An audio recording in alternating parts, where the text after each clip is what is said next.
오늘 정말 중등부 어머님들한테 제가 하고 싶은 말이 굉장히 많습니다.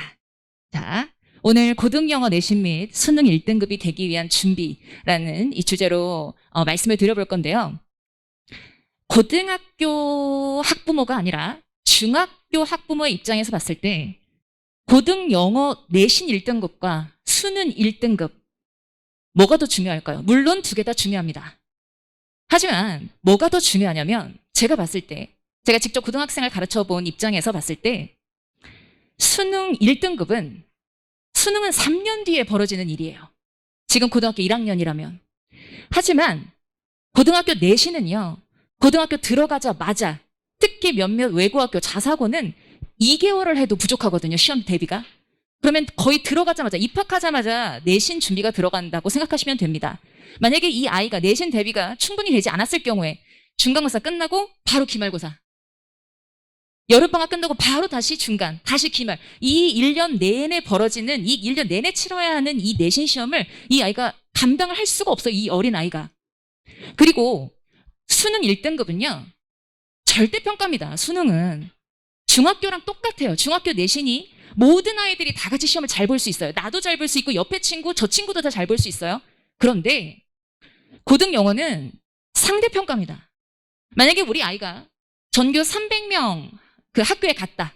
그러면 4%, 그러니까 12등까지만 전교 1등급이 나옵니다. 만약에 우리 아이가 정원이 200명인 학교에 갔다. 그러면 8명까지만, 8등까지만 1등급이 나와요.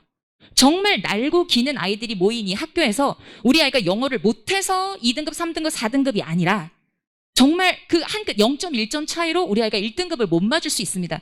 중학교 때 최상위권을 달리던 아이가 2등급이 이런 등급이 나올 수 있구나를 이제 어머님이나 아이들이 보면서 굉장히 큰 상실감에 빠질 수 있습니다. 그리고 또 하나 수능은요. 문제 구성이 어떻게 돼 있냐면 17문제 리스닝. 근데 그 리스닝이 굉장히 평이한 리스닝입니다. 누구나 다 맞출 수 있습니다. 그 다음 한 문제의 문법 그리고 한 문제의 어휘 나머지가 전부 다 독해입니다. 그러면 어머님이 아이한테 방향 설정을 해줄 때 야 수능 1등급을 맞아야 돼 라고 했을 경우에 수능 1등급이 너는 목표야 라고 그렇게 말씀을 하셨을 때 이 아이는 그럼 문법 깎고 버려. 어휘 한 문제 버려. 솔직히 어휘랑 문법 한 문제씩 다 버리고 두 문제 버려도 1등급 나옵니다. 수능은. 그런데 고등영어 내신은 지금 이 아이가 바로 그 버렸던 어휘와 그리고 문법에서 난이도가 갈려서 그걸 잘하는 아이들이 1등급을 받게 되어 있습니다. 그래서 어머님이 당장 필요하고 당장 아이들한테 자신감을 키워줄 수 있는 고등영어 내신을 먼저 중점적으로 말씀하시는 게 맞고요. 그리고 수능보다 더 어렵습니다. 지금부터 하나씩 더 자세히 보도록 하겠습니다.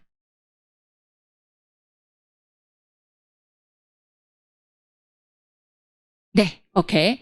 자, 중등영어 내신과 고등영어 내신을 비교해 보도록 하겠습니다. 자, 왼쪽에 범위를 보시면 중등영어는 일단 범위가 적습니다. 2과 정도 아니면 많으면 4과 정도고요. 옆에 고등 내신은 일단 범위가 굉장히 많아요. 이따가 다른 학교 예시들을 보면서 좀 더 자세히 설명드리도록 하겠습니다. 자, 문법은 중등영어는 정해진 법입니다. 1과와 2과가 예를 들면 투부정사, 동명사, 관계대명사의 목적격, 그리고 가정법이다. 그러면 이 아이가 문법이 좀 부족해도 내신 기간 동안에 열심히 하면 얼마든지 만회할 수 있어요. 하지만 고등학교는요. 문법의 범위라는 것 자체가 없습니다. 그냥 고등학교는 무조건 들어가자마자 전체 범위입니다. 그래서 1번부터 5번까지의 보기가 있는데 1번은 가정법인데 2번은 관계사고 3번은 투부정사고 그러니까 한 문제에 모든 문법 문제가 다 나옵니다. 그래서 이 아이가 문제를 봤을 경우에 아 이게 무슨 문법이지 헷갈리기 시작한 그 순간부터 이 아이는 이미 밀렸다고 생각하시면 됩니다. 자, 세 번째 어휘 한번 볼게요.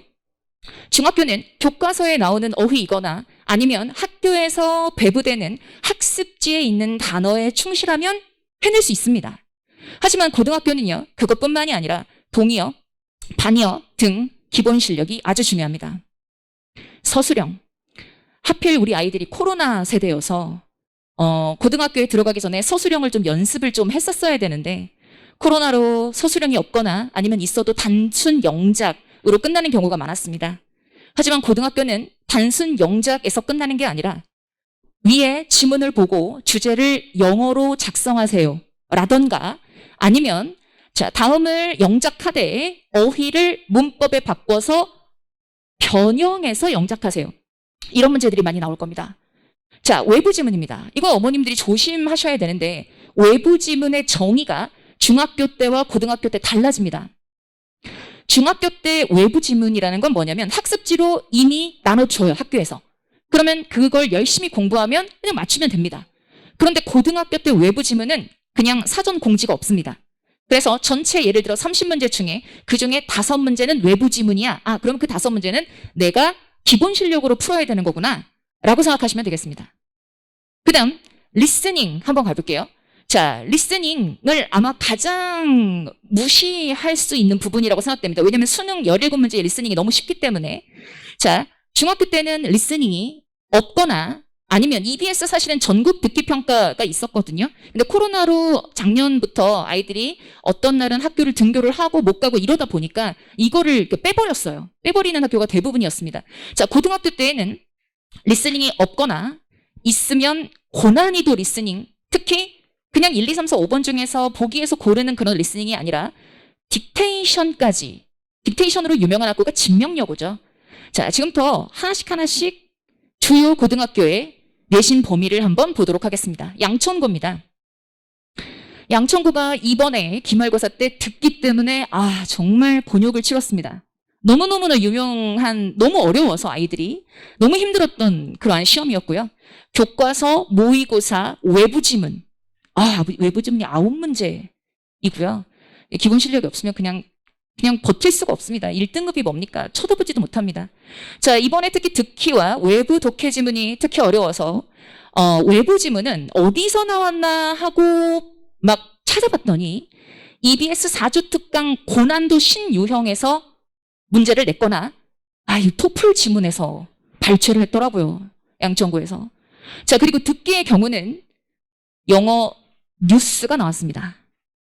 그래서 이거는 정말 잘하는 아이들만 1등급 가져가라 이런 거였고요. 양천구는 작년에는 아예 그냥 원서가 주요 교재였습니다. 주요 교재였고 중학교 때 같은 경우는 교과서와 학습지 정도가 시험 범위라면 지금 일단 범위가 개수 자체가 되게 여러 가지죠. 자, 그 다음 양천구가 이렇고요. 진명여고 보겠습니다. 진명여고 하면 영어 하면 진명여고, 진명외고죠 거의. 너무 어렵고요. 진명여고는 이번 기말고사에서 학교 선생님들이 1학년에서 뭐라고 그랬냐면 이번에 100점 없다. 그 정도로 어렵게 냈다. 100점이 없을 것이다. 그런데 진짜 딱 한 명. 1학년에 진짜 전교에 딱 한 명 선생님들의 예상을 깨고 한 명이 100점을 맞았습니다. 선생님들의 자존심에 스크래치가 났죠. 근데 그 아이가 제가 CNC에 와서 중학교 1학년 때부터 중학교 3학년 때까지 가르치고 이번에 고등학교 1학년 진명여고로 입학한 예림이 학생이었습니다. 그래서 시험이 끝나자마자 막 와서 이렇게 자랑을 하고 잘했죠 막 이렇게 하는 모습에서 너무 뿌듯하더라고요. 자, 일단 진명여고는요 듣기 나오고요, 교과서, 모의고사, 부교재, 단어장이 있는 학교들이 있습니다. 단어장이 시험 범위인 학교들이 있습니다. 자, 듣기에서 5문제가 객관식이었고요. 3문제가 서술형 문제로 나왔습니다. 딕테이션 문제가 나오는 걸로 유명하고요. 그러니까 듣고 무슨 내용인지만 알면 되겠지. 안 됩니다. 정확하게 무슨 내용을 얘기하고 있는지, 어떤 영어를 구사하고 있는지 정확히 딕테이션으로 쓸 수 있어야 됩니다. 한 번에 들어가는 단어 및 수고의 개수가 300개 정도 되고요. 개수 고르기, 아이들이 가장 공포스럽다고 이야기하는 문제가 개수 고르기입니다. 위에서 맞는 것을 모두 고르시오. 맞는 것은 모두 몇 개인가? 솔직히 이거 영어 전공하신 어머님들도 보면 잘 모르겠는데 자신이 없는데 이럴 수 있어요. 그치?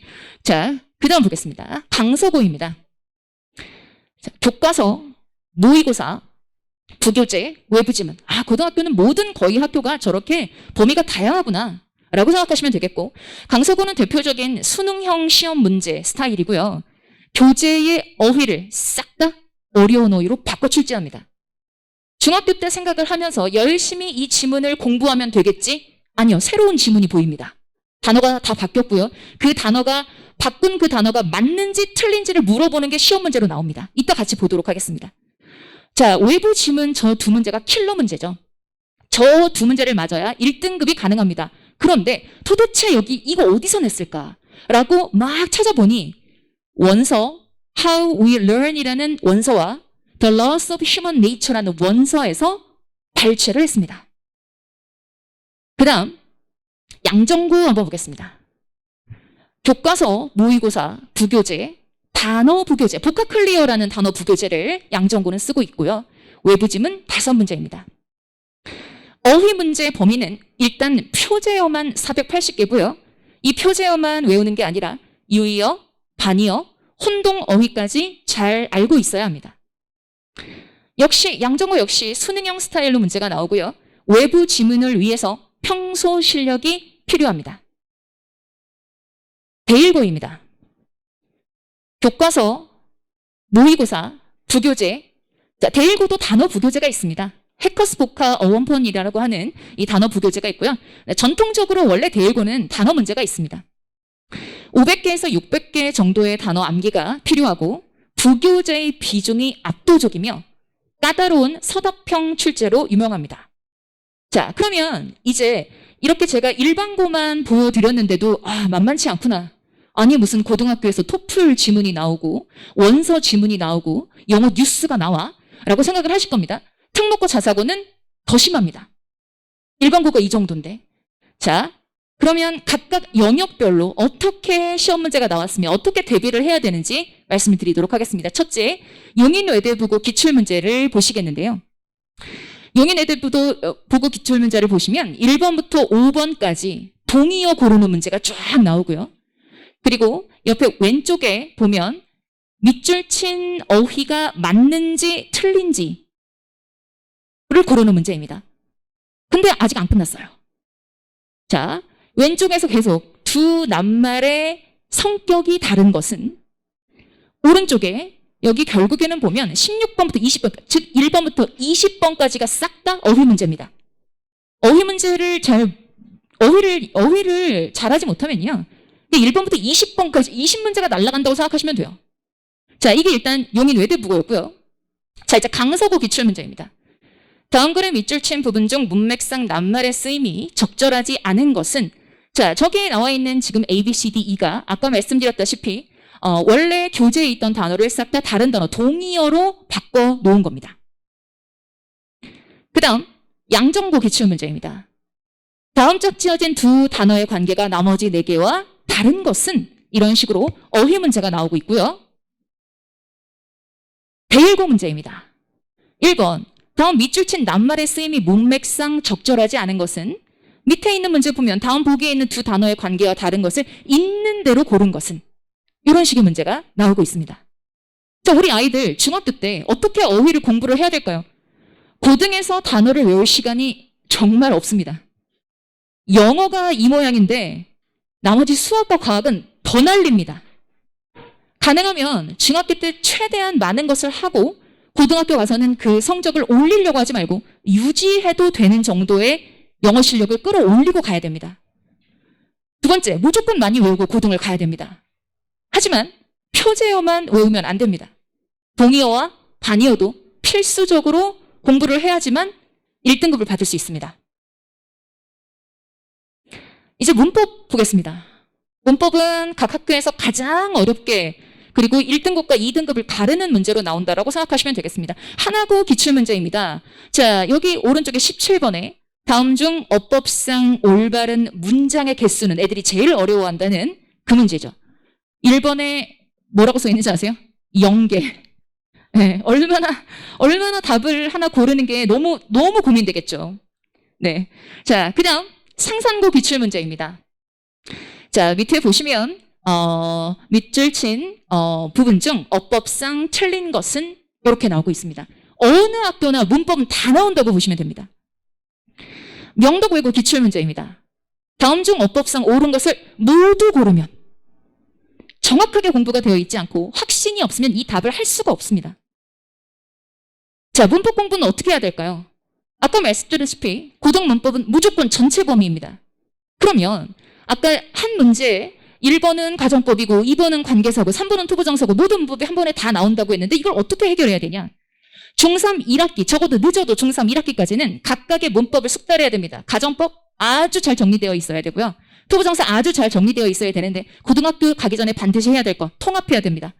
중3 여름방학 이후부터는 문법을 통합하는 과정. 한 문제에 여러 개의 문법이 섞여서 쏟아져 나오더라도 포인트를 확실히 잡을 수 있도록 그렇게 아이를 만들고 고등학교를 가야 됩니다. 독해입니다. 명도국어 기출문제인데요. 어머니들 뭐를 주목해 주시냐면 왼쪽에 지문 밑에 보기를 봐주세요. 1번과 2번. 5줄이에요, 보기가. 안 끝나요. 오른쪽도 마찬가지. 오른쪽에 1, 2, 3, 4번. 4번 보이십니까? 보기만 4줄이에요. 그러니까 위에 지문을 잘 해석을 했다 하더라도 이 보기에서 빨리 정확하게 독해를 하지 못하면 얘는 시간이 없어서 아마 끝까지 다 못 풀걸요. 자, 이게 독해고요. 명덕외국 기출문제였습니다. 자, 신목고 기출문제입니다. 자, 위에 지문은 중략했습니다. 자, 우리 글의 내용과 일치하는 것은 도스토예프스키의 죄와 벌은 우리 아이들도 그렇고 우리 어른들도 그렇고 도스토예프스키의 죄와 벌을 읽지 않은 사람들이 굉장히 많을 겁니다. 그런데 이거를 영어로 지문을 읽고 정확하게 답을 찾아야 되는 거죠. 그렇죠? 그러니까 이게 수능도 어렵습니다. 수능도 어려운 거 맞아요. 그런데 내신은 진짜 잘하는 아이들 너무나 많이 있기 때문에 여기에서 등급을 나눠야 된다는 게 이게 문제인 것 같아요. 그러니까 예를 들면 중학교 때는 그냥 반에서 전체 한 중간 절반 이상이 다 A가 나와도 상관이 없어요. 그런데 고등학교에서 이런 일이 있었던 거죠. 100점이 13명이에요. 12등까지가 1등급인데 100점이 13명이에요. 그럼 그 13명이 다 1등급이 되면 좋잖아요. 그 경우는 어떻게 되냐? 1등급은 그 학교에 없는 겁니다. 다 같이 2등급으로 동시 하락하는 겁니다. 예, 난리가 납니다. 그런 경우가 나면 난리가 납니다. 그래서 어려운 문제를 낼 수밖에 없습니다. 예. 자, 그래서 이렇게 죄와 벌까지 내신에 등장하는 상황이 됐고요. 이게 무슨 제가 지금 뭐 특목고 얘기하나요? 자사고 얘기하나요? 그냥 우리 주변에 있는 신목고 얘기입니다. 독해 어떻게 공부해야 될까요? 네. 수능에서도 가장 큰 비중을 차지하는 거 맞고요. 내신 중에서도 가장 큰 비중을 차지하는 게 맞습니다. 중요한 건 지문이 다 변형이 될 거고요. 전체 내용을 빠르게 파악하는 거 플러스 세세하게 보기 1, 2, 3, 4, 5번에서 혹시 실수로 이상하게 해석하진 않는지 세세하게 완벽 분석해보는 연습을 중학교 때 하면 좋습니다.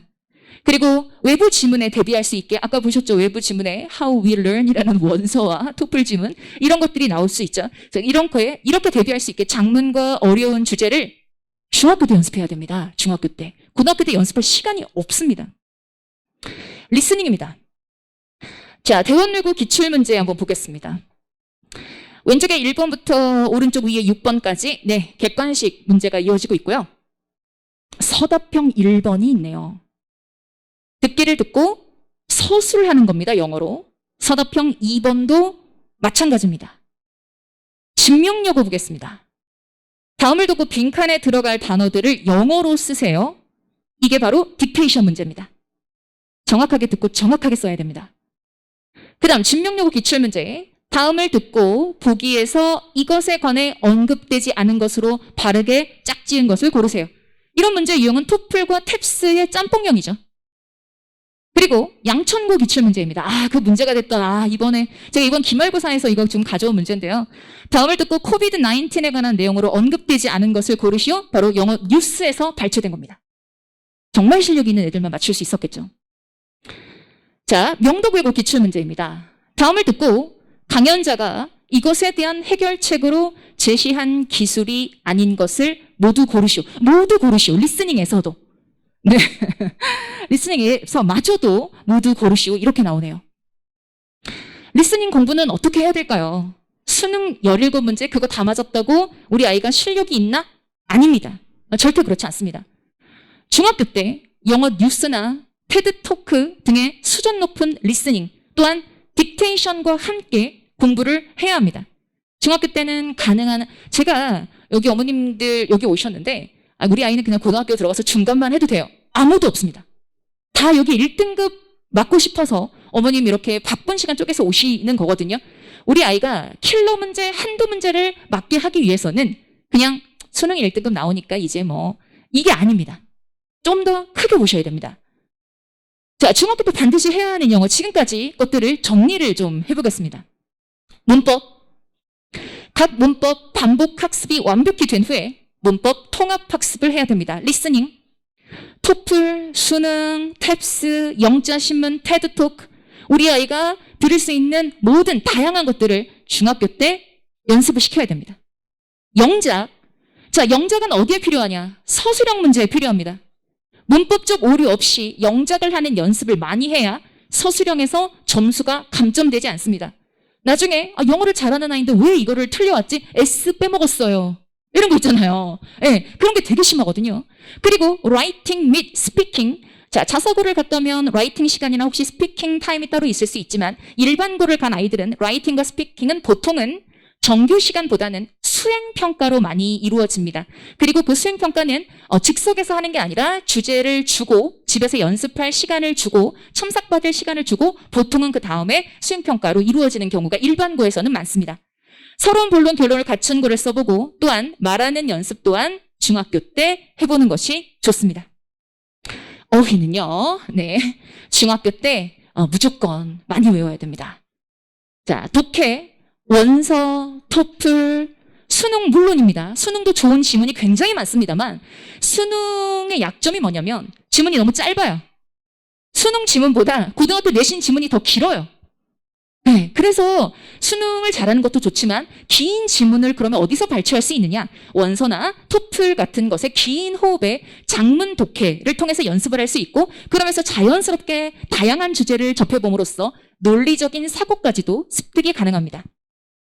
수능 기출문제를 풀어보고 모의고사를 충분히 풀어서 문제에 익숙하게 할 필요가 있는 건 물론이거니와 말이죠.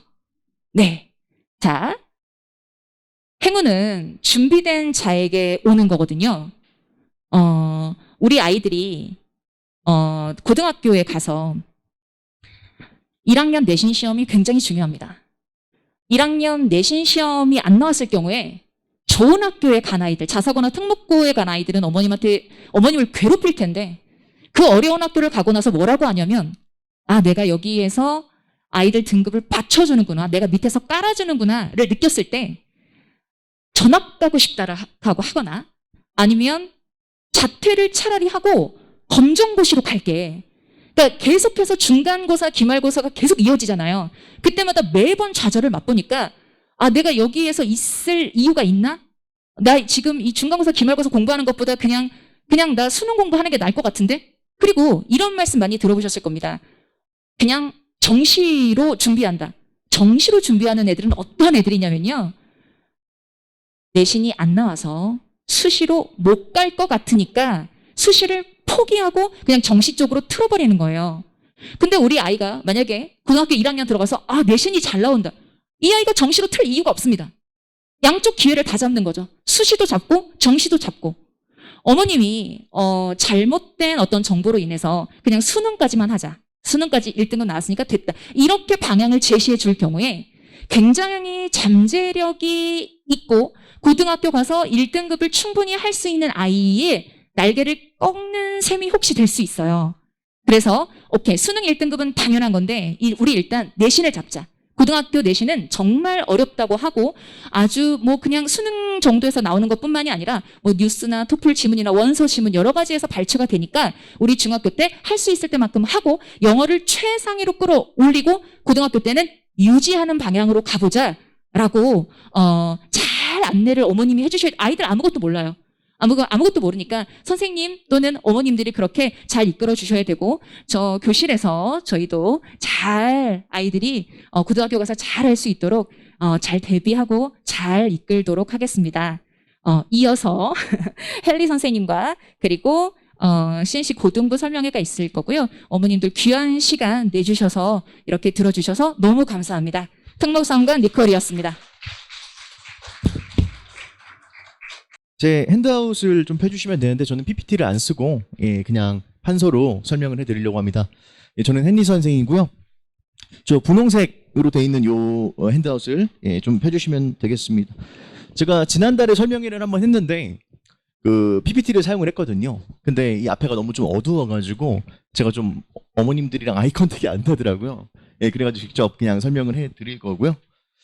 이렇게 궂은 날씨에도 많이 참가해 주셔서 감사드리고 우리 애들이 참 이거를 알아야 될 텐데요, 그죠? 우리 어머니들이 고생하는 거를 알까요, 모를까요? 모르죠, 그죠? 애들은 아무것도 모릅니다.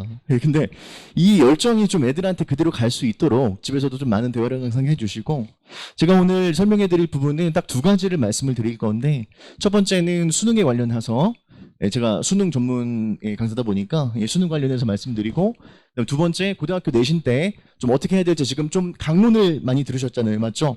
제가 준비를 좀 잘해왔다는 생각이 들었어요. 저는 좀 총론 위주로 말씀을 드리겠습니다. 오늘 특히 설명회는 제가 일부러 막 시켜달라고 한 게 아니라 학원에서 저한테 의뢰를 했어요. 설명을 해달라고. 의뢰를 받으니까 오히려 조금 더 걱정이 되더라고요. 무슨 말씀을 좀 드려야 될까. 그래서 딱 두 가지를 말씀을 드릴 텐데, 첫 번째, 수능이라고 하면은 어떤 생각이 좀 드시냐면요. 어떠세요? 절대평가죠. 절대평가니까 어때야 되죠? 무조건 1등급이 나와야 되죠. 그렇죠? 우리 어머님들께서 어렸을 때부터 학생들에게 가장 많은 시간과 노력을 들인 과목이 뭘까요? 아마 영어죠. 뭐 영어 유치원부터 시작해가지고. 근데 수능 1등급이 사실은 절대평가라고 해서 당연한 거는 아닙니다. 제가 일례를 말씀을 드릴게요. 제 졸업생 중에 좀 잘 됐던 애들이 뭐 여러 명 있는데, 몇 년 전에 이제 경희대학교 약대를 간 학생이 있어요. 한가람고 출신이었는데요. 그 학생의 수능 영어 점수가 몇 점이었을까요?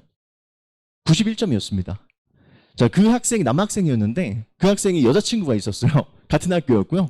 그 여자친구가 나 너 따라가겠다. 그래가지고 한가람고를 그 학생은 또 약대를 썼습니다. 근데 그 학생도 이제 그 논술로 붙었어요. 근데 그 여학생은 수능 점수가 몇 점이었을까요? 90점이었습니다. 그러니까 이과 상위권 학생들이 점수가 90점대 후반 100점이 안 나옵니다. 요즘 수능이. 더 말씀드릴까요? 동양고 있죠? 강서구에 동양고를 전교 1등을 2년 동안 했던 학생이 있어요. 그 학생이 이제 결국에는 재수를 하긴 했는데, 그 학생은 제가 봤을 때 정말 천재 같은 애였거든요. 걔가 수능이 몇 점 나왔냐면 92점 나와서 성대 공대를 갔고요. 영일고를 전교 2, 3등 정도 했던 학생이 있는데 고대 공대를 갔습니다. 그 학생이 수능이 90점이었습니다. 물론 97점 나왔던 애들도 있고 100점 나왔던 학생도 있긴 있는데, 이 학생들, 제가 지금 이과 상위권 애들 말씀드린 애들은 수학은 몇 점이었을까요? 거의 다 100점이었습니다. 과학도 그렇습니다. 제가 문과도 뭐 몇 명 얘기를 해드리면요. 명덕여고에서 2년 전에 졸업했던 학생인데 연대 행정학과를 갔습니다. 그 학생은 94점이었고요. 여의도여고에서 전교 1등 문과 했던 학생이 외대 경영학과를 갔는데 그 학생도 90점대 초반이었습니다. 자, 그만큼 수능 영어가 요새 쉽지가 않다는 거예요. 그러면 당연히 1등급을 받아야 될 과목이 아닙니다. 왜 어렵냐? 그거를 모르시잖아요, 우리 어머님들께서는. 근데 이런 거 한번 보신 적 있으세요? 수능이 끝나면은 이제 매해 뭐 유튜버들이 하는 행동들이 뭐냐면은 수능 시험지를 갖고 와서 외국인들한테 풀려보죠. 그 외국인들이 풀었을 때 맞을까요? 틀릴까요? 틀립니다. 그 외국인들이 문제를 틀리는 걸 보고 우리는 뭐를 느끼죠? 쾌감을 느끼죠. 아, 쟤네도 틀리는구나. 그럼 우리나라 영어 결론은 뭐냐면은 우리나라 영어 교육은 잘못됐다. 이거죠. 근데 사실 제가 볼 때는 그렇진 않아요. 수능은 글 읽는 방법이 다른 공인 영어 시험과는 너무나 다르고 그 글 읽는 방법이 따로 있고요. 그 방법을 정확하게 학생들한테 전달을 하면 되는데, 제가 그래서 수능에 대해서 좀 잠깐만 좀 더 디테일하게 설명을 드릴게요.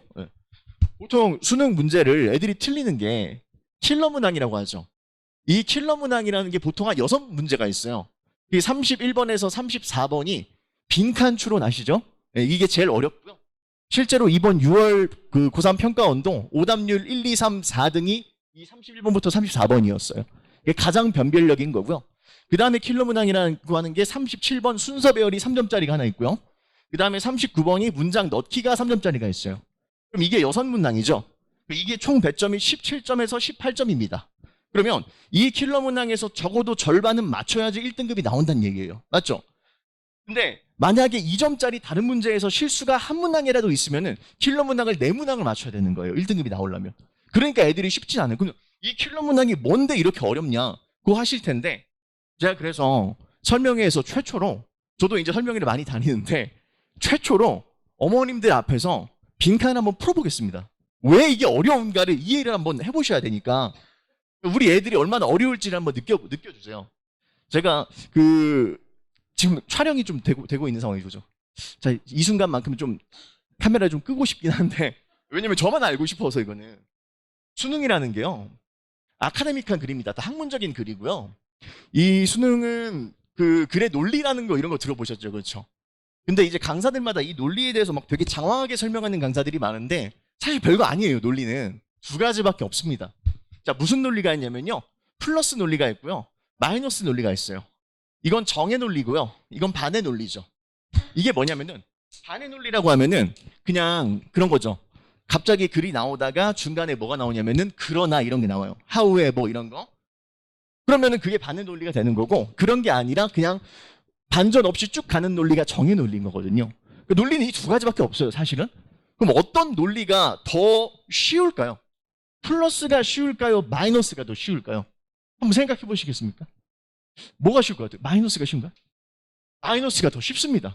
왜냐면은 마이너스는 글의 반전이 들어가는 구간이 너무나 명확하기 때문에 그 구간이 주제라는 거는 대부분 애들이 다 찾아낼 수가 있거든요. 그럼 플러스 논리가 훨씬 어려운 거예요. 그 플러스 논리라는 게 했던 얘기를 계속 또 하는 거거든요. 근데 했던 얘기를 어떻게 또 하냐면은 무슨 말인지 모르게 계속 또 해요, 애들이. 그러니까 결론은 이게 뭐냐면은 이게 재진술이라는 거거든요. 재진술. 그래서 제가 한글로 간단하게 지난 얼마 전에 학생들한테 직접 수업을 했던 지문을 잠깐만 보여드릴게요. 시작이 어떻게 됐냐면은 이런 지문이었어요. 한번 생각을 한번 해보세요. 뜨거운 중국 냄비. 이렇게 시작이 되고 뜨거운 중국 냄비로부터 구현되어진 숨결의 진수. 그 다음에 맛의 결정체가 일컬어진다. 이런 식으로 글이 시작이 됐어요. 이게 무슨 말일까요? 해석이 되세요? 그냥 머릿속에 들어왔다가 나가죠. 이게 수능의 지문의 킬러 문항의 핵심이에요. 무슨 말인지 모르게 만듭니다. 근데 결론적으로는 어려운 글은 다 뭐라고요? 정의 논리라고요. 됐죠? 그 다음 문장이 무슨 문장이 나왔냐면은 그 다음 문장이 갑자기 아이스크림이 나와요? 녹았다. 아이스크림이 녹았다? 그러니까 설탕이 범벅이 됐다. 이게 무슨 말일까요, 도대체? 이게 뭔 연관이 있을까요? 근데 수능 논리는 플러스 논리는 글의 통일성입니다. 결국 이거랑 똑같은 거예요. 이게 무슨 말이냐면 뜨거우면은 맛이 많이 날까요? 적게 날까요? 많이 나죠. 아이스크림이 녹았다는 얘기는 뜨겁다는 얘기일까요? 차갑다는 얘기일까요? 녹았어요. 뜨겁다는 얘기죠. 설탕이 범벅이 됐다는 게 맛이 많이 난달까요? 적게 난달까요? 많이 나는 거죠. 그게 그럼 끝이에요. 학생들보다 잘하십니다, 지금. 이러면 끝이에요. 그러면 결론은 뜨거울수록 맛이 많이 난답니다. 이게 그러니까 이런 이상한 거를 해야 돼요. 근데 이거를 애들은 이해를 다 해요. 정확히 배우면 이해를 해요. 그러면 정답이 뭐였냐면은 정답이 3번이었는데요. 3번에는 무슨 소리가 나왔냐면은 냉장고가 나왔습니다. 냉장고? 갑자기 냉장고가 왜 나올까요? 미치겠죠. 그러니까 애들이 이런 거를 맨날 느껴요. 문제 풀면서. 그럼 냉장고에 여기 빈칸이 애들 뭐였을까요? 냉장고는 차가울까요? 뜨거울까요? 차갑죠. 그럼 여기서 소름이 한번 돋으셔야 돼요. 자, 차가우면 정답은 맛이 많이 난달까요? 적게 난달까요? 적게 난다죠. 이런 문제를 풀어야 돼요. 그래야지 1등급이 나오는 겁니다. 왜 어려운지 아시겠죠? 그러니까 요즘 수능은 단순히 영어 해석만 잘한다고 해서 1등급이 나오는 게 아니라 해석만 잘하면 2등급까지는 나오는데 본인에 대한 정확한 수능에 대한 본질을 꿰뚫고 있는 독해력이 있어야지 1등급이 나오거든요. 근데 그게 사실 되게 쉽지는 않아요. 그래서 제가 학생들을 선행을 강조하는 이유가 뭐냐면은 저희 학원에서 제가 지금 중3 수업을 하잖아요. 선행을 강조하는 이유가 제 경험상 학생들의 머리가 고등학교 2학년 것까지는 전혀 문제 없는 경우들이 있고 고등학교 3학년 머리는 없는 애들이 있어요. 진짜예요. 그러니까 고2 때까지는 1등급이 무난하게 나오다가 고3 되면 1등급이 안 나와요. 영어뿐만 아니라 다른 과목도. 그러니까 그 머리에 좀 한계가 있는 애들이 있거든요. 고2까지는 문제가 없다니까요. 그럼 그거를 고등학교 때 알면은 늦죠. 그렇죠? 그럼 중3 때 얘가 고3까지 할 수 있는 머리가 있는지 없는지를 알아야지 솔루션이 들어갈 수가 있잖아요. 그러니까 고등학교 때 하면은 늦는다는 겁니다. 그래서 중학교 때 정확한 수능에 대한 본질을 가지고 있는 강사한테 정확히 배우셔야 되고, 사실 이 설명회의 대상은 저는 중3 학부모들이 아니라 중2 학부모님들이 사실 더 혜택을 많이 받으실 수 있을 거라고 생각을 하는 게, 중3 1년을 예비고 기간으로 정확히 잡아주셔야 됩니다. 근데 제가 좀 감히 좀 교만한 말씀을 드리자면은, 수능에 대한 본질을 가지고서 정확히 수업을 할 수 있는 강사가 제가 볼 때는 고등부에도 그렇게 많이는 없어요. 어느 학원이든 간에. 중등부에도 사실은 많이는 없고요. 그냥 여기서 주어 끊고 동사 끊고 목적어 끊고 이게 뒤에서 꾸며주는 거다. 이런 것만 하면은 절대 이런 고차원적인 문제를 맞출 수가 없어요. 무슨 말씀인지 아시겠죠? 그러니까 그런 거는 중2 때까지 웬만한 구조적인 문제는 끝내놓고 중3 때 정확하게 수능을 선행을 해주셔야 된다. 그래서 제 반 학생들은 대부분은 아닌데 거의 한 3분의 1 혹은 반 정도가 지금 1등급이 나오고 있는 중3의 상황이라서 아마 그 학생들은 고등학교 때 공부하기가 굉장히 편해질 거예요. 그래서 수능은 요런 식으로 정확하게 독해의 본질을 아셔야 된다는 얘기고, 그 다음에 내신은요. 내신. 지금 혹시 여기 첫째 때문에 오신 분들은 특히나 더 잘 들으셔야 돼요. 왜냐면 둘째, 셋째 때문에 오신 분들은 이미 경험이 있으시니까 아시잖아요. 내신 고등학교 때 등급이 중학교 때랑 당연히 안 나오죠, 비교했을 때. 근데 그게 왜 그런지 제가 참 단연간 고민을 해봤거든요. 그래서 결론을 얻은 거는 뭐냐면, 중학교 때 내신은 등급이 이제 절대평가 A 등급이잖아요. 근데 이게 학교마다 다른데 제가 애들한테 다 물어봤어요. 너네 학교 A 등급 몇 명이야? 물어보면은 학교마다 좀 달라요.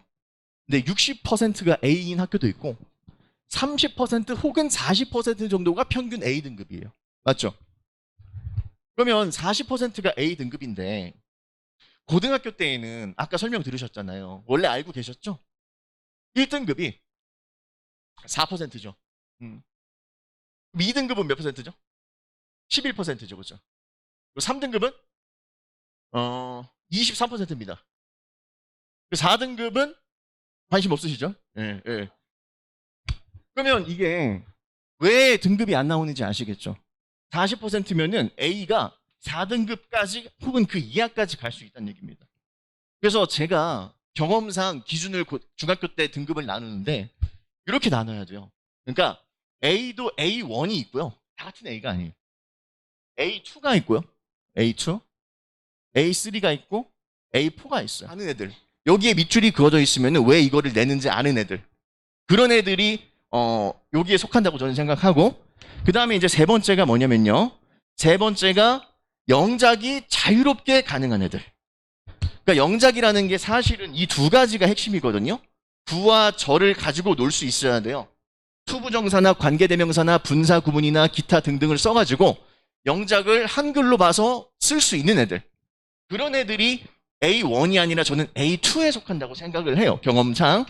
그래서 이 정도 나오면 아마 2등급까지는 충분히 갈 수 있는 애들이고, 그러면 A1은 어떤 애들이냐면은 이게 사실 목동이 아니라 제가 뭐 일산이나 다른 데서도 수업을 하는데 다른 지역에서는 이것만 가지고서 충분히 1등급으로 가요. 왜냐면 이런 애들이 많이 없어요. 거의 없어요. 차이가 정말 많이 나거든요, 지역이. 근데 지금 A1은 이 지역이라서 그런 건데 뭐가 돼야 되냐면은 멘탈이 되는 애들. 멘탈. 그러니까 어느 정도의 멘탈이냐면은 진명여고나 목동고 가면 여고잖아요. 애들이 경쟁이 장난이 아니에요. 그러니까 서로 어느 학원 다니는지 얘기를 잘 안 해요. 왜냐면은 자기의 뭔가 노하우나 자료 같은 게 남들이 보는 게 싫은 거예요. 그렇거든요. 근데 뭐 양정고나 양천고 이런 애들은 남자애들은 생각이 없어요. 그냥 다 얘기하고 다니는데 여고 애들은 진짜 경쟁이 정말 심해요. 근데 공부를 하지 말라 그러는데 하는 애들이 있어요. 목동이라서 있어요. 그런 애들이 이것까지 다 포함된 상태에서 그게 되는 애들이 1등급이 나옵니다. 정말로 그렇습니다. 그러면 이거는 제가 어떻게 해줄 수가 없잖아요. 맞죠? 근데 제가 수업 시간에 최대한 멘탈도 잡는 그런 뭐 정신교육 같은 것도 많이 하는데 어제도 했는데 이것까지는 제가 해드릴 수가 있어요. 이것까지는. 그래서 어디에 속하는지를 정확히 봐주시고, 만약에 그냥 이거라면은 착해서 A가 나왔다면은 고등학교 때 굉장히 배신당할 확률이 높다. 근데 저는 애들이 이제 고등학교 때 내신 등급이 좀 덜 나오는 이유가 원인이 두 가지라고 생각하는데요. 첫 번째는 강사입니다. 중학교 때 배웠던 강사. 정말로. 두 번째는 뭐냐면요. 학부모님들입니다. 애들은 죄가 없어요. 아무것도 모르거든요. 하라는 대로 하는 거거든요. 강사가 왜 죄라는 얘기냐면은 중3 때 이런 거를 해야 된다는 겁니다. 근데 이게 아니라 단순히 그냥 이 100점 뽑는 거에만 빠져가지고 어머님들도 문자 잘 오고 전화 잘 오고 그지 관리 잘 되는 것 같고 그리고 부모 그 애들이랑 친화력이 너무 좋은 것 같아 선생님이. 그러면은 믿고 이제 맡기시잖아요, 맞죠? 근데 사실 그거는요. 저희 학원 정도면은 그거는 그냥 기본이에요. 모든 강사들이 기본이에요. 그럼 그거에 대한 플러스 알파를 봐주셔야 돼요. 그게 뭐냐면은 커리큘럼입니다. 애들의 실력은 어디에서 느냐면요. 강사 강의력과 커리에서 늡니다. 커리큘럼에서.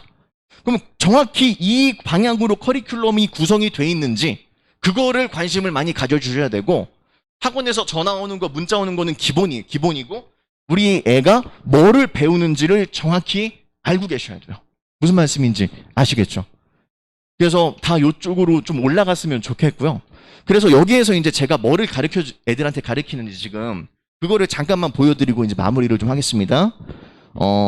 두 번째 페이지 보시면요. 첫 번째 페이지는 그냥 기본 소개니까 안 보셔도 되고. 아까 잠깐 보셨잖아요. 근데 저는 조금 더 총론적으로 그 밑에 이제 문제가 있잖아요. 그죠? 보이시죠? 두 번째 페이지 밑에 고등시험 난이도 체감.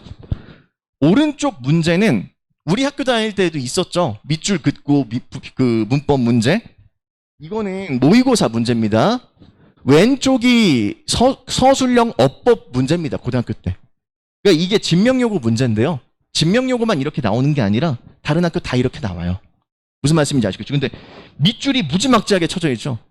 그리고 여기에서 다 변형돼 있습니다. 본문이. 거기에서 틀린 거 3개를 찾아가지고 올바르게 고쳐야 돼요.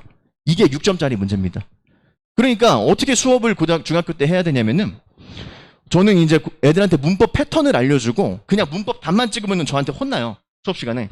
그래서 예를 들어서 투부정사에다 밑줄이 그어져 있으면은 바로 제가 공식을 정립해 놓은 거 있는데 투부정사 밑줄 그어 있으면은 첫 번째 본동사를 보고 두 번째 ing를 보고 세 번째 to, be, pp를 보는 그런 공식들이 있거든요. 그래서 제가 알려준 그 공식에 입각해서 문제를 풀지 않으면 저한테 혼납니다.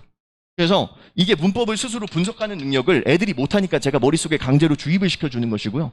아마 제 수업 중에 따라오고 있으면은 문법은 아마 정확히 되고 있을 거라고 저는 믿고 있고 그 뒤에를 보시면요.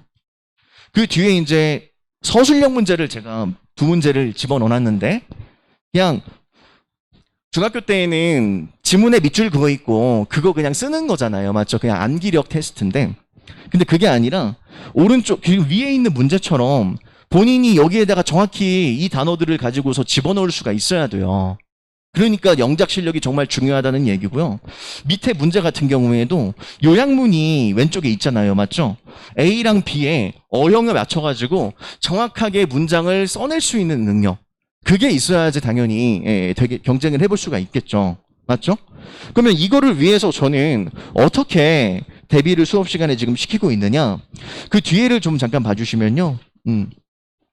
결국은 기본기가 핵심이다 이렇게 나와 있는데 제 지금 수업 시스템이라고 써 있잖아요. 그 뒷페이지를 봐주시면 제가 좀 특이점이 뭐냐면 시중교재를 이제 단어책 빼고는 안 쓰고 다 제 주간 교재로 제가 수업을 하고 있습니다. 그래서 이게 제 주간 교재인데요. 애들이 매주 한 권씩 책을 받습니다. 그래서 여기 안에 수업에 쓰일 거랑 그 다음에 테스트용, 그 다음에 과제 모든 게 담겨 있어요. 이 한 권에. 근데 제가 시중교재를 쓰는 이유가 뭐냐면은 아까 좀 전에 문법 문제 보셨잖아요. 밑줄 막 그어 있는 거. 제가 사실 천재교육에서도 그 교재 감수를 하고 있지만 그 밑줄 그어 있는 문법 문제 같은 거 서술형 내신 어법 문제가 시중에 있는 교재로 커버가 될까요? 안 될까요? 안 되니까 제가 직접 문제를 만드는 거예요. 그리고 서술형 문장도 제가 고등학교 교과서에서 주요 지문들을 다 따와요. 그런 다음에 서술형을 계속 테스트를 보고 시키거든요. 그래서 그 뒤에 보시면 여기 이제 이번 연만 올해만 해도 지금 교재가 거의 30권이 나갔더라고요, 애들. 제가 사실 일주일마다 그냥 교재 만드느라고 한 주가 끝나는데 그 밑에 보시면 이제 고등 내신 선행이라고 해서 문법 문제 푸는 거 있죠. 그리고 그 옆에 영작이 있죠. 그러니까 이런 거를 저는 고등학교 대비를 수능뿐만이 아니라 고등 내신 선행까지 완벽하게 지금 시키고 있습니다. 예, 그래서 이런 문제는 시중에 없기 때문에 제가 직접 다 만들어야 되는 것이거든요. 근데 저도 이제 힘들어가지고 시중 교재를 쓰고 싶은데 제 그 욕심에는 쓸 수가 없습니다. 왜냐면 그걸로 커버가 안 돼서 그렇습니다. 독해 같은 경우에는 시중 교재 써도 얼마든지 수능은 대비가 돼요. 근데 내신 대비가 전혀 안 되기 때문에 그래서 이렇게 나가고 있는 겁니다. 그래서 여기 뒤에 매주 이제 시험 보는 것과 그다음에 그거에 대한 결과 발송 이런 게 이제 들어가 있습니다. 그래서 저는 사실 강의하면서 좀 자신감이 많은 편인데 그 자신감이 뭐냐면 근거는 없지는 않아요. 왜냐면은 제 커리에 대한 자신감이 있습니다. 왜냐면은 이 정도의 지금 내신 대비와 수능 대비를 중학교 때 시키는 학원이나 강사가 아마 제가 생각할 때는 없다고 저는 생각을 하거든요. 왜냐면은 전 분야를 지금 이거를 다 시키고 있으니까. 지금 사실 제 정규반 학생들은 이미 수능 단어를 올해만 거의 10번 가까이 돌았어요. 그래서 애들이 수능 단어까지 다 지금 완성이 되고 있는 상태고 영작도 지금 제가 계속 문제 만들어서 시키는 거 보이시죠?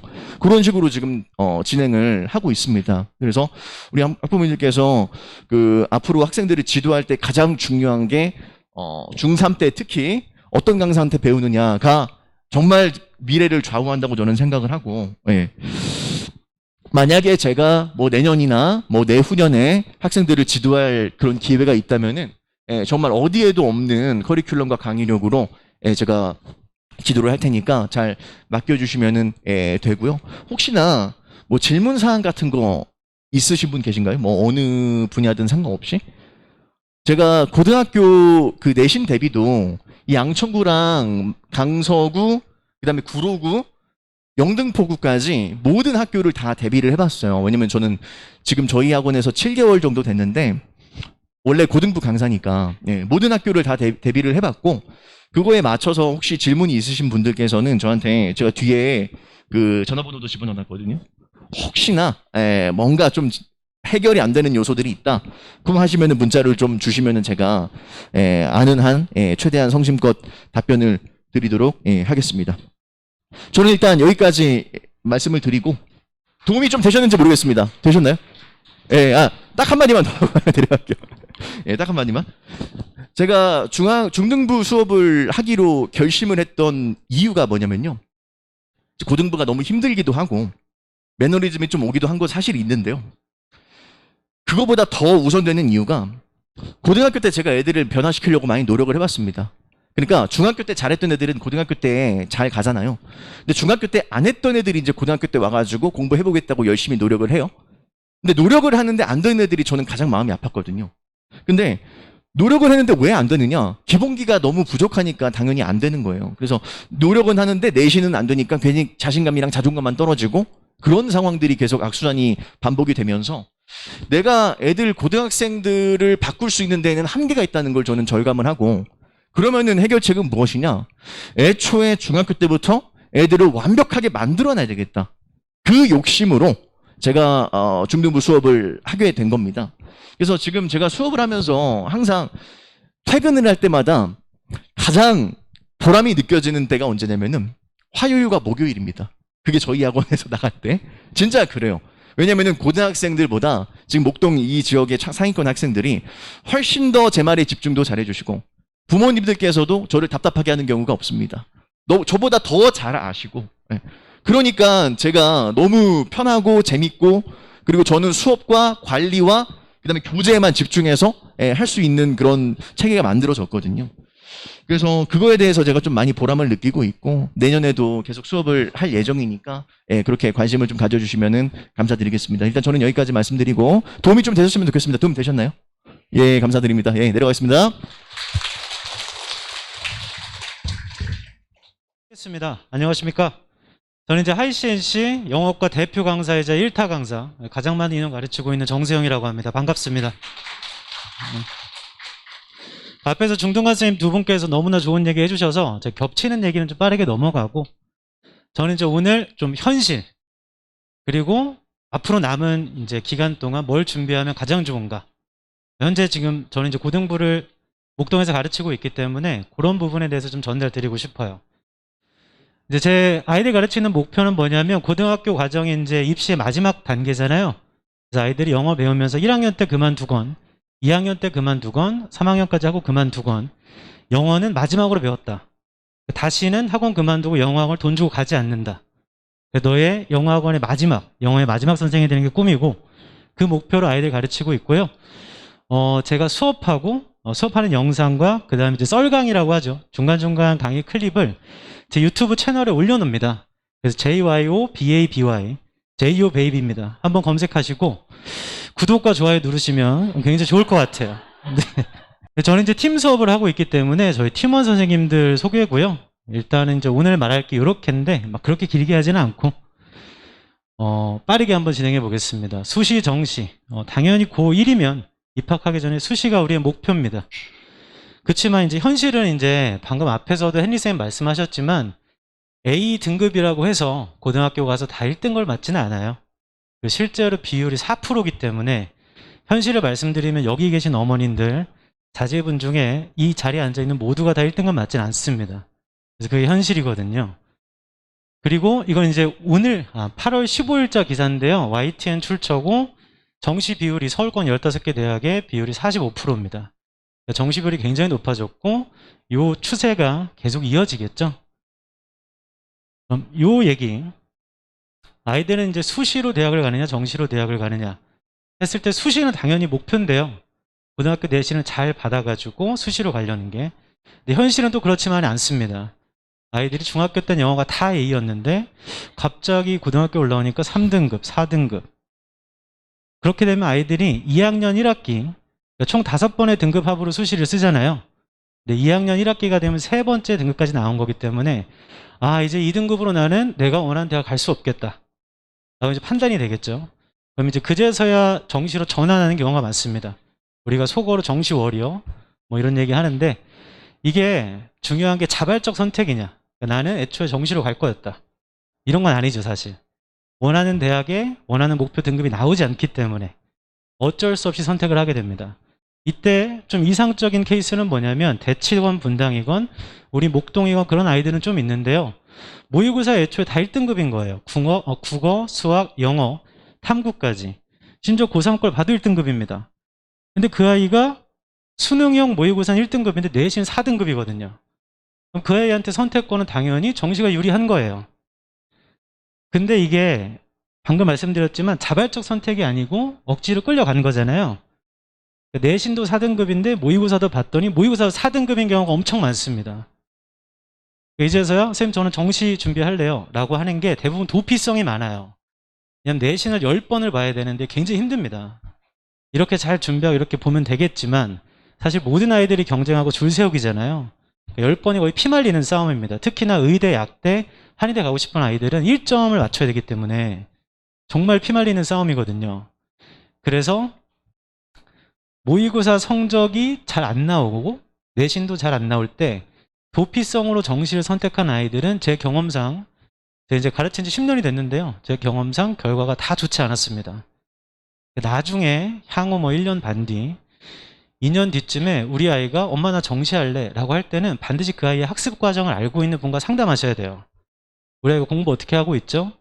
그래서 애매모호한 경우가 많아요. 수시를 계속 해야 되나? 정시를 해야 되나? 이때는 애매모호한 경우는 수시하십시오. 왜냐하면 정시 점수라는 건 재수는 선택이긴 하지만 이전 고3 때 맞았던 점수가 재수 때 반영되지 않습니다. 갱신이 되는 거죠. 리셋이 되는 건데 수시라는 건 내신 등급은 기재되면 변화가 없거든요. 영영 남아버려요. 그래서 이럴 바에는 애매모호한 경우엔 수시를 주장하시고 아이가 어차피 난 수시로 못 갈 텐데 내신을 수능형으로 공부하면 됩니다. 수능에 도움이 될 수 있게끔. 그래서 그런 부분 좀 이따 뒤에서 말씀드리고요. 학원을 고등학교 때 이제 고르실 때 우리 아이가 1학년까지 내신 전문 학원 다녔는데 한 2학년 1학기쯤 되니까 정시로 넘어가야 돼요. 그때 선생님 저희 아이가 정시를 해야 되는데 혹시 대비책이 있나요? 했을 때 대비되지 않는 고등학원이 많습니다. 대부분 그런 학원에서는 수시를 계속 종용해요. 어머니 그러셔서 수시를 하셔야죠. 왜냐하면 준비해 있는 프로그램이 없기 때문에. 단 정시 대비반이 준비가 돼 있고 정시 준비할 수 있다고 하면 상담을 통해서 어머니 충분히 정시 준비할 수 있고 제가 책임지겠습니다. 이런 강사와 학원도 많이 있습니다. 저는 대표적으로 그런 강사고요. 그래서 그런 부분은 나중에 고등학원 선택할 때 한번 체크해 보시면 인생이라는 게 어떻게 될지 모르기 때문에 좀 도움이 되긴 합니다. 고등 영어 내신은 앞에서 너무나 세부적으로도 잘 말씀해 주시고 그 다음에 좀 크게도 잘 말씀해 주시고 하셔서 겹치는 부분은 좀 넘어가고요. 아까 그 기출문제 실제로 보셨잖아요. 그때 아이들한테 가장 많이 나오는 서술형 문제가 요약형 서술형이에요. 그래서 이렇게 생긴 거죠. 그러니까 지문을 읽고 요약문에 알맞은 단어를 채워 넣는 건데 이게 가장 많은 비율로 서술형이 출제가 되고요. 아이들이 가장 많이 틀립니다. 근데 중학교 때는 암기도 먹히고 심지어 고등학교도 암기 먹히는 문제 많이 있습니다. 그럼 암기하면 어느 정도 점수를 확보하는가? 한 몇 년 전만 해도요. 그 정도 점수가 70점, 80점까지 확보가 가능했어요. 근데 작년 기준으로 올해는 암기해봤자 달달달 모든 걸 다 외워봤자 큰 점수가 확보가 되지 않습니다. 문제는 지금 보시면 아시겠지만 이런 걸 암기를 했어요. 엄마, 눈을 감아도 지문이 다 떠올라. 나는 완벽하게 다 외웠어. 시험 보러 갔는데 이렇게 나와버리면 암기한 게 아무런 소용이 없는 겁니다. 그러니까 지문 자체의 주제를 파악한 상태에서 가장 포인트가 뭐냐면 요약문을 아이가 해석할 줄 알아야 돼요. 그래서 한글로 A에 이런 말, B에 저런 말이 들어가야겠구나. 그게 1단계. 2단계는 뭐냐면 자리를 볼 줄 알아야 됩니다. A는 비동사 뒤에 레스가 있으니까 보어, 형용사가 나와야겠구나. B는 전치사 오브 다음에 소셜이니까 명사가 나와야겠구나. 이 기본기가 필요해요. 이 능력이 없으면 암기를 아무리 열심히 했고 성실하고 앞에서 말한 착한 아이더라도 다 틀립니다. 그럼 이제 좌절하게 되는 거죠. 공부는 너무 열심히 했는데 문제가 이렇게 나와버리니까 적용할 수가 없어서. 그래서 보통 이렇게 나오고 아까는 이제 기출문제 많이 보셨으니까 제가 말씀드리고자 하는 포인트는 이거예요. 앞에서 두 분 말씀하신 대로 기본 능력 있잖아요. 기본 능력이 굉장히 중요합니다. 내신 대비를 어떤 학원이건 다 비슷하게 할 거 아닙니까? 다 비슷하게 하죠. 여기 목동인데. 기본 능력의 차이가 나중에 결과가 크게 벌어지거든요. 제가 이제 내신하는 방법 중에 아이들한테 암기를 해서 맞추는 문제도 있지만 방금 말씀드린 대로 암기한다고 되는 건 아니에요. 그리고 시험 범위가 엄청나게 많습니다. 엄청나게 많기 때문에 이 모든 걸 암기한다는 거 효율이 떨어져요. 시간이 굉장히 많이 듭니다. 그럼 아이들한테 제가 어떻게 가르치냐면 영작을 하자고 해요. 영작을. 무슨 소리냐면 통으로 다 암기하는 게 아니고 역으로 바꿔 생각해 보면 시험 범위에 한글로 적어져 있는 걸 영어로 쓸 수 있으면 되는 겁니다. 다 암기할 필요 없이 그냥 한글을 보고 나 이거 쓸 줄 알아 하면 되는 거잖아요. 그래서 영작하는 방법을 알려주고 이 부분이 제가 가르치고 있는 아이들이 가장 많이 큰 도움을 받았다고 하는 부분이라서 오늘 한번 짤막하게만 잠깐 소개하려고 그래요. 일단은 지문을 이해하고 분석할 줄 알아야겠죠. 그 다음에 아이의 능력차가 좀 달라집니다. 능력차에 따라서 청킹이라고 하는데 의미 덩어리 나누는 게 어떤 애는 좀 길고 어떤 애는 좀 짧아져요. 실제로 고등학교 교과서 지문 중 하나 가져왔습니다. 이제 고1 능률김 교과서 출처고요. 이 문장을 뽑아온 이유는 저게 도치 구문이거든요. 굉장히 중요합니다. 도치는. 언제든지 서술형으로 나올 수 있고 아이가 쓸 줄 알아야 돼요. 이해를 바탕으로. 그럼 아이가 이 문장을 처음 봤을 때 달달달 외울 거면 계속 반복해서 눈으로 보겠죠? 근데 그렇게 하는 게 아니고 일단 기본적으로 해석을 해보는 겁니다. Not only did they prove their doubt was wrong, but they also achieved an accomplishment that inspired us to do the impossible. 했을 때 아이가 직독직계로 해석이 되는 구간이 있겠죠? 해석을 해본 다음에 이게 부정어구 도치니까 앞에 did they prove, did가 조동사구나. 그러니까 저게 중요한 거구나. 그리고 not only와 but also가 병렬을 이룰 때 절로 이루어져 있구나.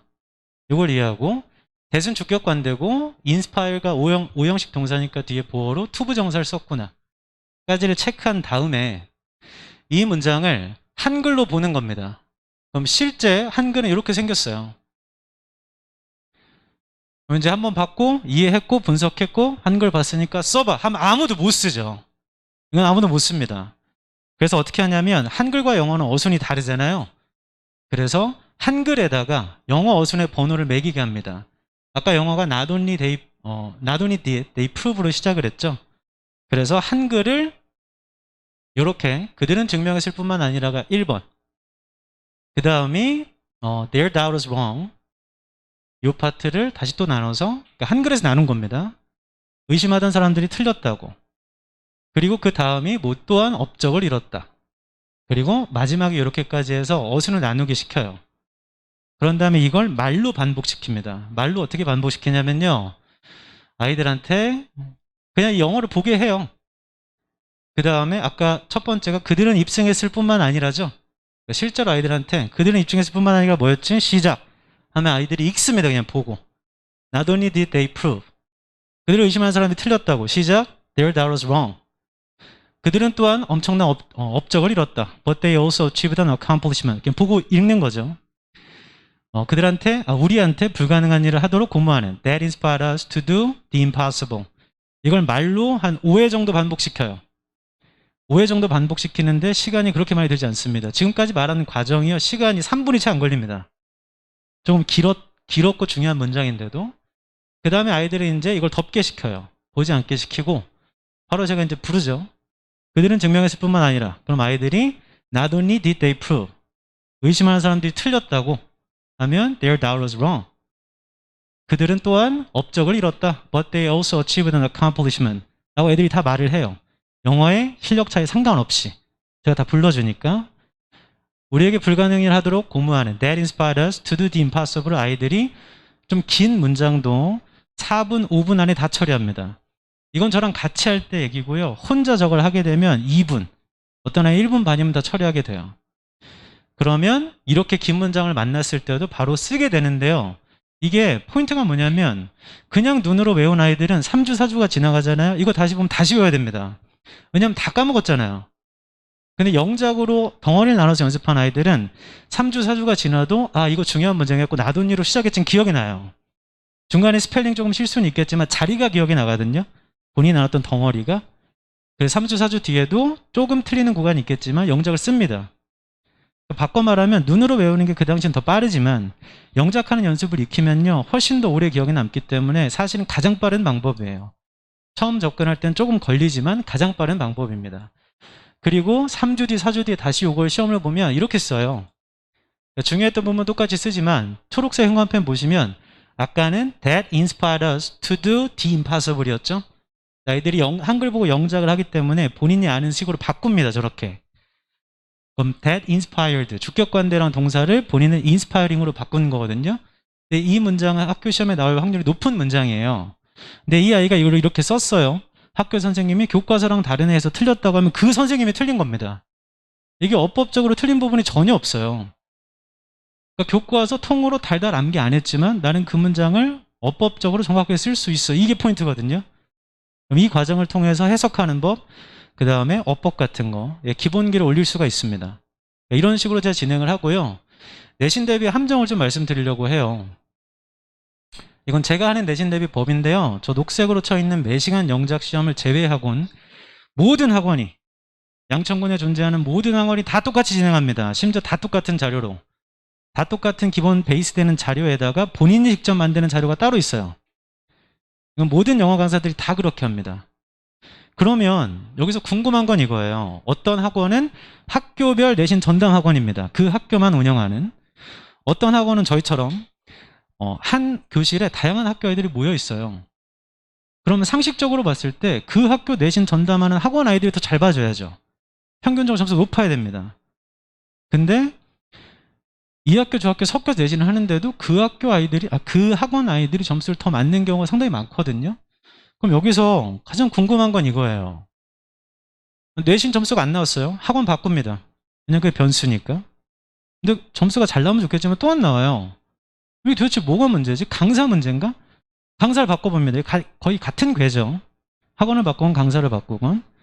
근데 아이가 바꿨는데 잘 나오면 좋지만 또 안 나와요. 점수가. 그럼 커리큘럼의 문제인가? 근데 아까 말씀드렸지만 앞쪽에서 해니스님 말씀하셨던 정규 과정의 커리는 굉장히 중요한데요. 내신 대비의 커리는 거의 비슷합니다. 왜냐하면 시험 대비를 하는 건 거의 이제 정해진 범위를 숙지하는 거잖아요. 거의 다 동일합니다.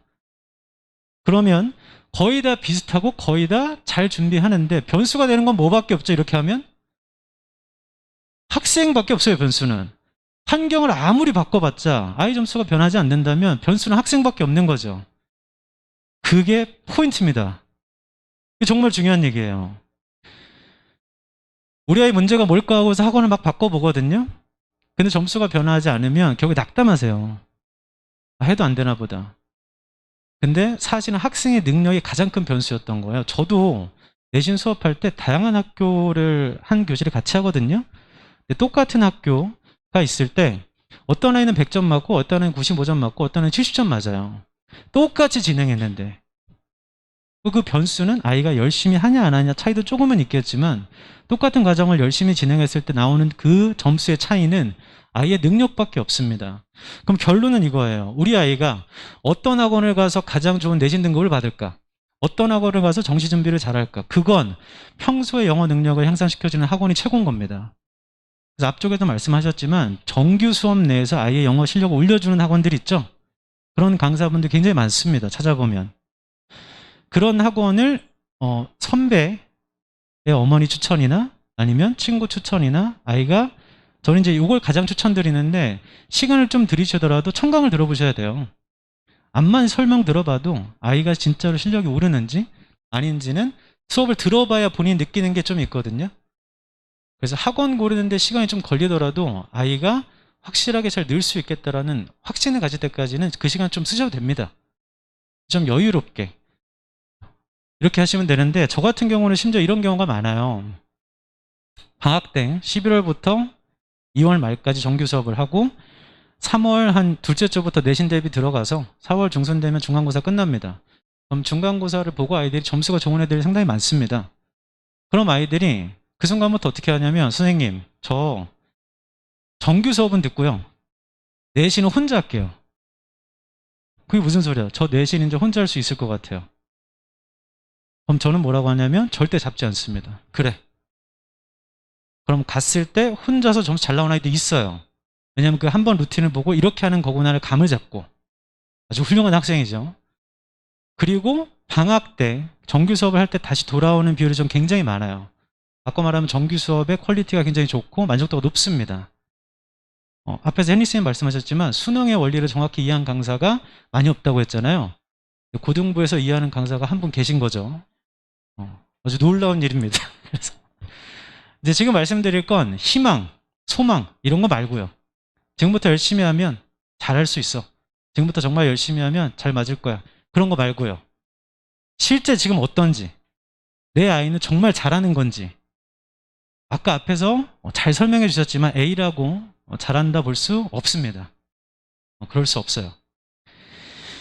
그러면 우리 아이가 도대체 어느 정도로 잘하는 거냐? 그럼 EBS I 가시면 기출문제 다운받을 수 있으세요.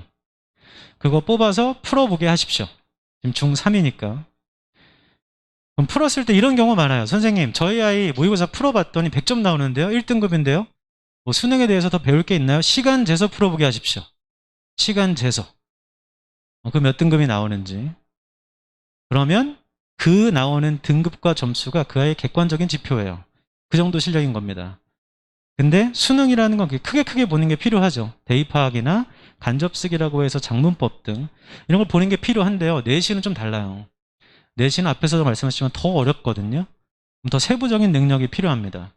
본인 푼 문제 있잖아요. 옆에 펼쳐놓고 어머니한테 해석해보라고 해주세요. 땡땡아 일로 와서 나 이거 좀 해석 좀 해줄래? 그럼 그 아이가 해석을 못하고 버벅거리는 경우 있어요. 그게 단어인 경우도 있습니다. 그럼 단어 뜻 다 알려주세요. 찾아보라고. 그럼 단어 뜻 다 안 채로 해석해달라고 해보세요. 말로. 그럼 아이들이 유창하게 해석하는 경우도 있고 버벅버벅 되는 경우 많습니다. 그럼 이 아이가 엄마 눈으로 봤을 땐 이해하는데 말로 하려니까 잘 모르겠어. 그냥 잘 모르는 겁니다. 잘 모르는 거예요. 해석이 잘 안 되니까. 자기는 머릿속에서 단어 몇 개로 스키마에 돌려가지고 대충 봤던 거죠. 이걸 잡아야 돼요. 우리 아이가 정말 해석 능력이 있는가. 두 번째, 어법 문제. 우리 아이 어법 실력이 어떻게 되지? 여전히 마찬가지로 기출문제 뽑으셔서 어법 문제 풀게 하세요. 여기서 포인트는 뭐냐면 이 문제 이거 왜 골랐어? 그럼 뭘로 바꿔야 돼? 물어보세요. 왜 골랐고 뭘로 바꿔야 돼? 그러니까 출제자 의도를 알고 있는지 그럼 얘가 정확하게 어떻게 바꾸는지 알고 있는지 그 설명을 들어야 됩니다. 쌤, 제가 들어도 모르는데요. 답지도 다 있습니다. 답지 보고 먼저 확인하시고 이거 맞네. 그렇게 한 5문제 정도 보시면 우리 아이가 이거 정확히 아는구나 를 판단하실 수 있으세요. 그래서 이런 방법, 그리고 특히나 학원쌤과의 상담을 통해서 우리 아이 이 정도구나 를 정확하게 알고 계셔야 돼요. 객관화시켜서 알고 계셔야 됩니다. 제가 아이들한테 이런 얘기 많이 하는데요. 내신 등급 한 번이 인생 결정하지 않아요. 중간고사 봤는데 4등급 맞았다고 인생이 4등급 된 거 아닙니다. 그 한 번의 결과라는 건 그냥 좋은 과정 중에 일어나는 하나의 이벤트인 거죠. 과정이 훌륭했으면 점수가 지금 좀 안 좋더라도 너무 윽박지르지 마세요. 아이가 충분히 열심히 성실히 공부하고 있으면 내신 등급 안 나올 수도 있습니다. 근데 그 내신 등급 못 맞았다고 우리 아이가 실패하는 거 아니잖아요. 아까 말씀드렸지만 거의 이제 절반 비율이 되기 때문에 정시로 대학 가면 됩니다. 그래서 선생님 수시가 더 많잖아요. 수시로 가야죠. 수시로 가면 너무 좋죠. 단 제가 말씀드리고 싶은 건 뭐냐면 무조건 1을 맞아야 돼 하면 아이 자체도 좀 긴장을 많이 해요. 아이가 올바른 과정으로 공부하고 있으면 그 과정을 칭찬해 주시고 응원해 주세요. 정말 기본 능력이 오르고 있으면 좋은 과정 중에 등급은 자연히 따라오는 겁니다. 그러니까 그 내신 등급이 우리의 목표가 아니에요. 우리의 목표는 대입이고요. 그 과정 중에 일어나는 일회성 이벤트입니다. 그래서 올바른 과정으로 공부하는 게 굉장히 중요해요. 앞으로 아까 말씀드린 이 4가지 영역을 올리는 데 치중을 해야 됩니다. 그리고 앞쪽에서 선생님들 많이 말씀하셨지만 지금 있잖아요. 지금 이 순간. 지금 이 순간 우리 아이의 그 실력이요. 고등학교 모의고사와 내신에 반영됩니다. 바꿔 말하면 이런 거예요. 내신 그 대비에 들어간다. 그럼 그때는 누구나 다 공부하죠. 누구나 다 공부합니다. 그럼 그때 똑같이 공부하는 거 차이를 못 만듭니다. 그럼 언제 공부해야 되는가? 지금 해야 됩니다. 지금. 지금 이 순간. 그리고 장기적인 목표는요. 아이들이 잘 못 지켜요. 그럴 때는 단기적인 목표. 오늘 하루 이거 딱. 다 했으면 놀아. 이렇게 해서 매일매일 꾸준히 하면 이 가랑비 옷 젖는다고 조금씩 하는 게 자리 잡고 하는 것보다 훨씬 많이 합니다. 그래서 요걸 올리는데 치중을 하셔야 됩니다. 좀 도움이 될 만한 것들 좀 말씀드리면 어휘는 뭘 외워야 되는가? 갖고 있는 단어장 중에 예문 있는 어휘장은 다 좋습니다. 아까 앞에서 말씀하셨지만 동의어, 유의어, 반의어, 파생어 있는 거 다 좋죠. 제가 딱 하나 추천드리지 않는 건 그 경선식 영어 단어장이라고 있어요. 해마학습법을 하는 단기간에 많은 단어 익히면 좋겠지만 그 단어장은 그렇게 추천드리진 않아요. 그 어떤 판인지 정확히 기억은 안 나지만 예전에 서점 가서 제가 봤는데 제일 뒤에 그림이 그려져 있습니다. 단어는 address였어요. address. 주소죠, 주소. address. address가 있고 할머니가 어떤 아이한테 니네 집 주소가 어디래슈? 그래서 address가 주소인 거예요. 근데 address는 말하다라는 뜻도 있고 다루다라는 뜻도 있거든요. 그게 커버가 안 됩니다. 그 단어장은. 그래서 그걸 제외한 다른 단어장. 그리고 문법, 어법. 막 새로 많이 사지 마시고요. 갖고 있는 거. 그리고 지금 학원 다니고 있으면 그 학원에서 선생님과 같이 썼던 거. 교재는 훌륭한 교재예요. 검수를 여러 번 거쳤잖아요. 그 다음에 본인이 이제 강사분께서 직접 만드는 교재도 엄청 좋은 교재입니다. 그 교재로 수업을 들었잖아요. 그 내용을 제대로 소화하고 있는지. 그리고 제가 어떻게 체크하죠? 물어보세요. 설명해 달라고 하세요. 이건 왜 이게 답이야? 아이가 그러니까 알지 못하면 말이 길어집니다. 정확히 알면 딱 끝나버려요, 그냥. 엄마, 이건 이래서, 여기서, 이래서 답이야. 이건 이렇게 바꿔야 돼. 그걸 확인해 보십시오. 안 되면 복습해야 됩니다. 그 아까 정확하게 해석이 안 되잖아요? 그럼 가장 좋은 구문책은 세듀에서 나온 천일문 기본이에요. 베이직인데, 저는 세듀와 아무런 관계가 없습니다. 그래서 갖고 계신 분들은 그거 없으면 구비해서 같이 하는 것도 굉장히 좋습니다. 우리 아이는 좀 모의고사 문제를 많이 풀고 싶어요. 그럼 현재는 영어 과목에서는 마더텅 기출문제집이 가장 퀄리티가 좋아요. 문제집보다 해설지가 더 두껍습니다. 상위권 아이들이 가장 좋아하는 문제집이거든요. 고1 기출도 있고 고2 기출도 있고 고3 기출도 있고 그걸로 풀어보면 좋고요. 네이버에서 제이오베이비 검색하시면 블로그가 나옵니다. 그러면 이제 저에 대한 현실인데 이건 제가 이렇게 설명해서 다 말씀드리고 나중에 이제 저를 찾아서 막 상담하시고 하는 분도 계세요. 근데 모든 앉아 계신 어머님들이, 자제분들이 저와 수업을 하진 않습니다. 그렇잖아요? 근데 우리 아이가 어떤 학원을 가건 내신을 준비할 때는 도움이 될 만한 거, 유튜브에서 세모내, 세상의 모든 내신인데 검색하시면 우리 양천군에 있는 학교에 교과서 외에 모의고사, 추가 교재들이 많이 있습니다. 그러면 그 모의고사와 추가 교재에 관한 내신 강의를 올려줘요. 그래서 학원을 딱히 다니지 않더라도 내신 때 이 추가 교재에 있는 질문 너무 어려워, 이 모의고사 질문 너무 어려워, 검색하면 대부분 있어요. 그래서 저걸 통해서 내신 대비를 할 때 좀 도움이 될 겁니다. 이렇게 해서 제가 이제 드릴 말씀은 다 끝났고, 가장 이제 제가 드리고 싶은 말씀은 사실 우리 아이들이 성공하길 원하시잖아요. 그렇죠? 성공하는 거. 저도 이제 아이가 있기 때문에 우리 아이가 제가 없을 때도 혼자 스스로 행복하게 스스로 삶을 잘 나가가는 거, 그걸 원하거든요. 근데 아이가 원하는 걸 했으면 좋겠지만 입시라는 걸 무시할 수는 없습니다. 현실을 배제할 수는 없으니까. 근데 그럼에도 올바른 과정으로 소기의 성과를 이뤄야 스스로도 인정하고 남도 인정하는 겁니다. 올바른 과정으로. 우리 학생 때 보면 쟤는 공부도 잘 안 하고 그런데 점수는 잘 나와요. 나중에 알고 보니까 유학 갔다 왔대요. 그럼 속으로 시기합니다. 인정하지 않아요. 쟤는 나보다 뛰어난 사람이 아니야. 쟤는 그냥 유학 갔다 온 사람이지. 내가 더 뛰어나. 그러니까 인정하지 않습니다. 근데 반대로 공부 너무 열심히 하고 너무 사람 좋은데 점수 안 나온 애들이 있어요. 그런 아이들한테는 진심으로 응원합니다. 쟤 점수 잘 났으면 좋겠다. 물론 나보다는 조금 안 나오지만 쟤 잘 났으면 좋겠다. 그래서 인정받는 사람. 그리고 우리 아이는 꿈이 없는데요. 이런 경우 많이 있습니다. 그렇지 않아요. 아이들 꿈이 있습니다. 저희 아이는 하고 싶은 게 없다는데요. 부자가 꿈입니다. 어머니, 부자가 꿈이에요. 일찍 은퇴하는 게 모든 아이들의 꿈입니다. 부자가 되도록 동기를 불러주세요. 그럼 부자가 되려면 어떻게 해야 되는가? 올바른 과정으로 하기 싫은 공부를 버텨내는 그리트라고 하는데 열정적인 끈기입니다. 끈기 필요해요. 지금 부모님과 학교라는 울타리 안에 있을 때 그 끈기를 키워야 됩니다. 부자. 다 되고 싶은 거죠. 부자. 부자 되고 싶지 않니? 라고 계속 자극해 주세요. 드릴 말씀 여기까지고요. 제가 이제 추가적으로 저를 막 찾으시는 분들이 있어요. 그럼 네이버에 하이CNC 검색하시면 전화번호 나오니까 그쪽 전화하시면 제가 이제 연결됩니다. 긴 시간 들어주셔서 감사합니다. 수고하셨습니다.